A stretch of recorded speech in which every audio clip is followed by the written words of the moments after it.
and then arrange from there. It could feel nice to make space between your feet, bringing the knees wide, thinking tall thoughts, maybe placing your handprints like kickstands in front of your chest, letting your arms be long, creating gentle support as you softly allow your weight to shift forward. Notice the connection of your heels and the backs of your legs on the earth as you flex your toes towards your face and the sky. There's no right or wrong. You don't have to move any amount, or you might be able to move much more than I demonstrate. Let this be yours. Make space for different bodies and different shapes. Can you find your breath, maybe noticing that soft and subtle ocean sound in your voice between your ears as you allow the breath to come in with a soft hug in the back of your throat and warming it as you send it away, creating texture and grip on the exhale. You might choose to lower to your elbows if you haven't already. Still just allowing this pose to work its magic.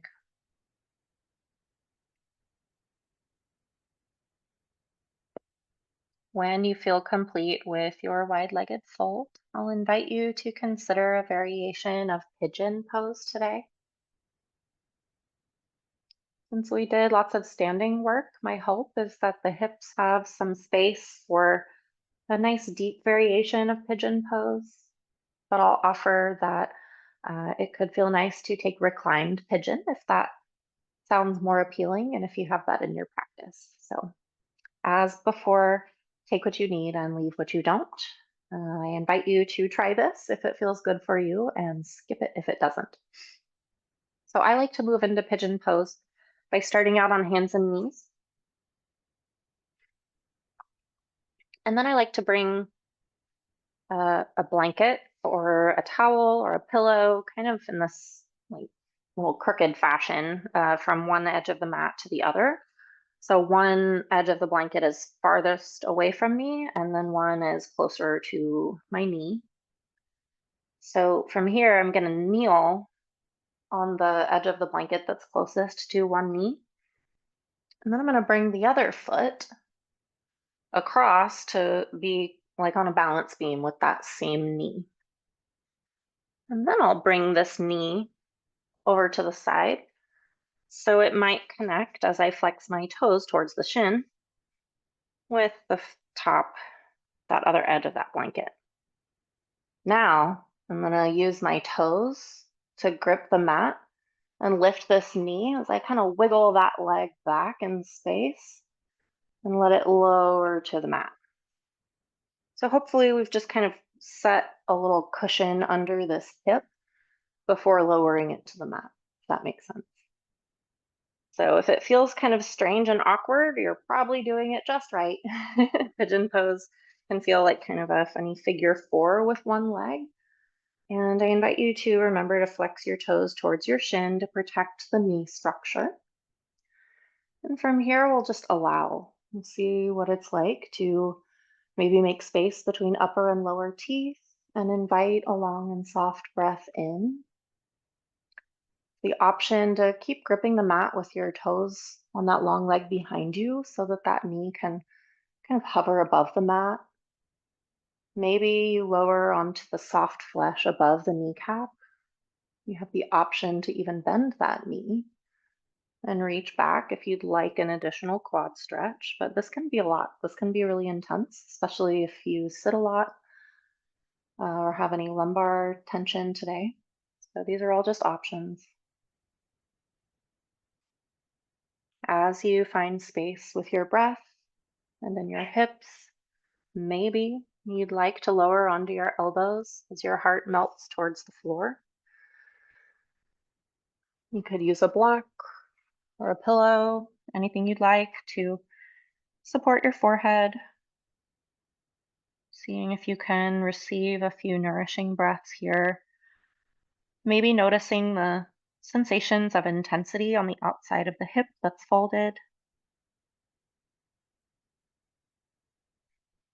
In yoga, we have a common misconception that it's always about being comfortable and pleasant. And for me, pigeon pose is a very sweet reminder that yoga can be really challenging and that there's no right or wrong, because trying to force something that isn't right for our bodies can create a really wrong outcome. It can create injury. And so just remembering that each pose takes many different shapes depending on the day and the body, um, for me, offers some comfort with an intense experience of just remembering, okay, I can reduce the intensity on this pose. I can choose another variation and still give myself full credit for participation, if that makes sense. And I only offer that for any other recovering perfectionists out there who want to do everything right and have a hard time receiving the note that the way it is just right. So I just offer that in case it's validating.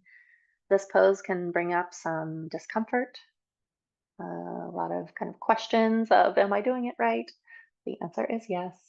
As long as you're listening to your body and going away from pain that is not helpful, these are good parts of your practice, no matter what your pose looks like. So do with that what you will.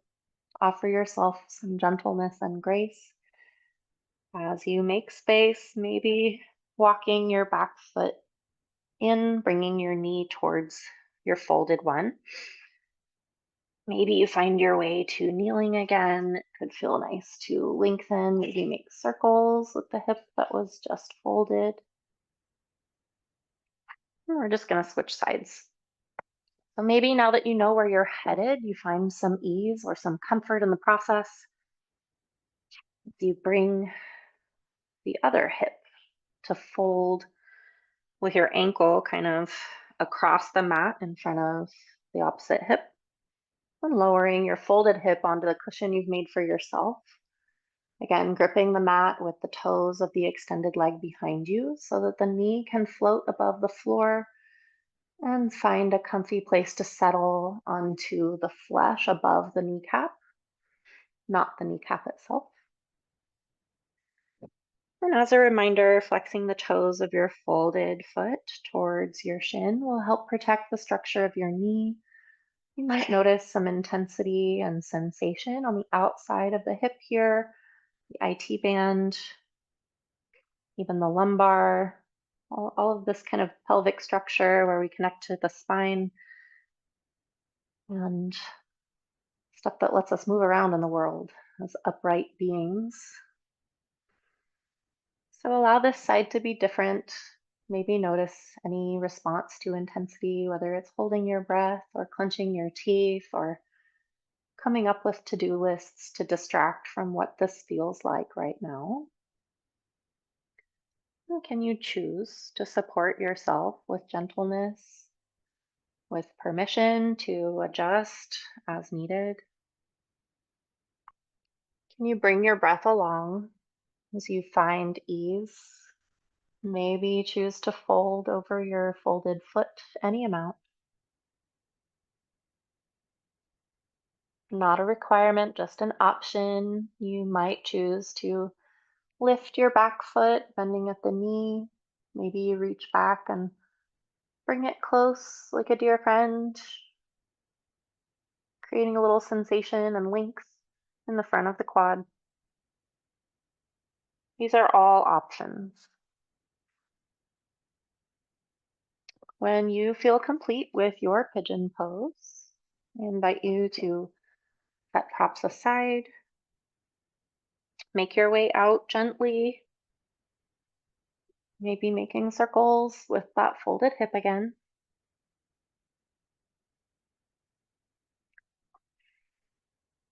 And before settling for final resting pose, it might feel nice to practice legs up the wall, a gentle inversion. I'll demonstrate here. You might look around in your space and see if there's a closed door you can position yourself nearby, or remove some art from the wall to make a clear space, whatever works for you. And I like to sit my hips close to the wall, so I'm right up next to it. And then I lean over onto my side, so I'm away from the wall. And then I turn onto my back so that when I extend my legs overhead, my heels can rest on the wall. You can also rest your feet in a chair or up over the edge of a bed. I invite you to notice your breath wherever you choose to settle in.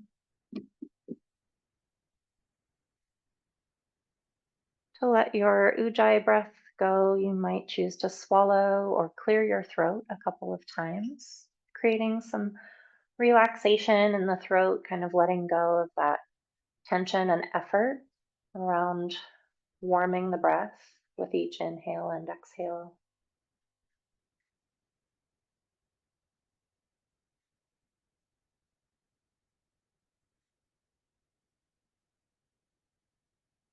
Can you enjoy 3 to 5 nourishing breaths here, not in any hurry? You notice the gentle transition of temperature for your toes from warm to cool. You might notice the weight of your hips as they settle into the earth with the weight of your legs overhead. You might choose to take your hands wide or make cactus arms, bending at the elbows, letting your chest settle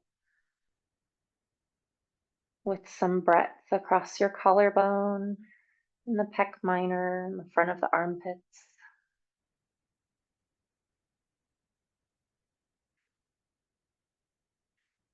You might choose to rest here for several more breaths, choosing to stay in this restorative pose for your final restoration, your shavasana, or final resting pose. Or you have the option of lowering your feet and stretching out long on the floor to lie on your back or your belly, however is most comfy to you right now. Then you might change your mind.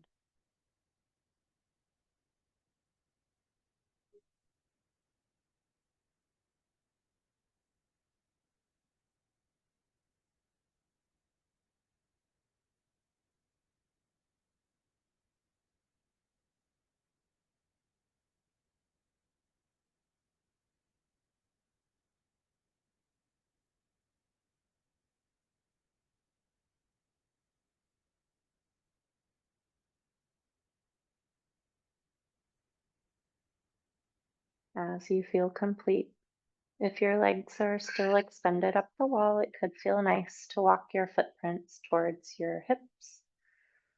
Notice the length of your low back along the floor, the weight of your lap on your rib cage and belly. You can bring your hands for support wherever feels comfy.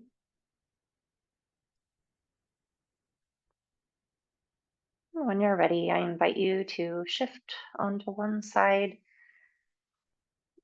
maybe resting in a kind of fetal position for a breath or two. You can use your arm like a pillow or find a block or blanket.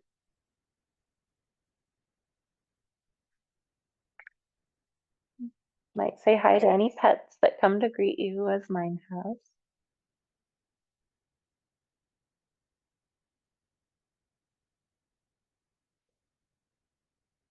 You might tune into your senses as you notice 2 or 3 sounds in your space. Maybe the sound of my voice, the sound of your breath, anything else that you might name. Can you notice your sense of touch, maybe the texture of the mat, your clothing on your skin?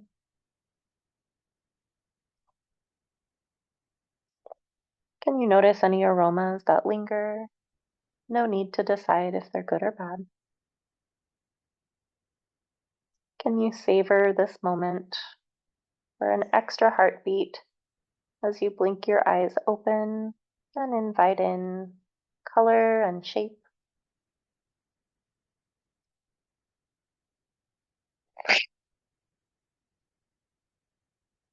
At a moment of your choosing. When you feel ready, press into the support of the earth beneath you and rise to a comfortable seat.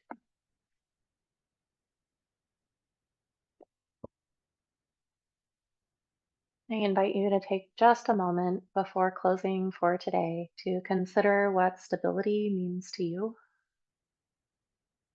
whether it's creating context for support with props, setting yourself up for success in a challenge like a yoga practice, or creating calendar events to move through your day in a way that feels organized, or just taking stock of the things that bring you joy, that bring you back to center and who you are amidst the helter and skelter and flurry and come and go of each day. There's no right or wrong answer.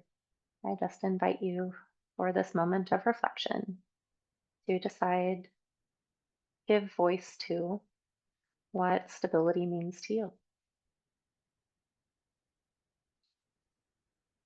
Thank you for practicing stability with me here today, for trusting me with some suggestions for ways to move your body. I hope that something here between body and breath brings peace to your mind, your spirit, and the rest of your day. I hope to see you again. Take care. Bye bye.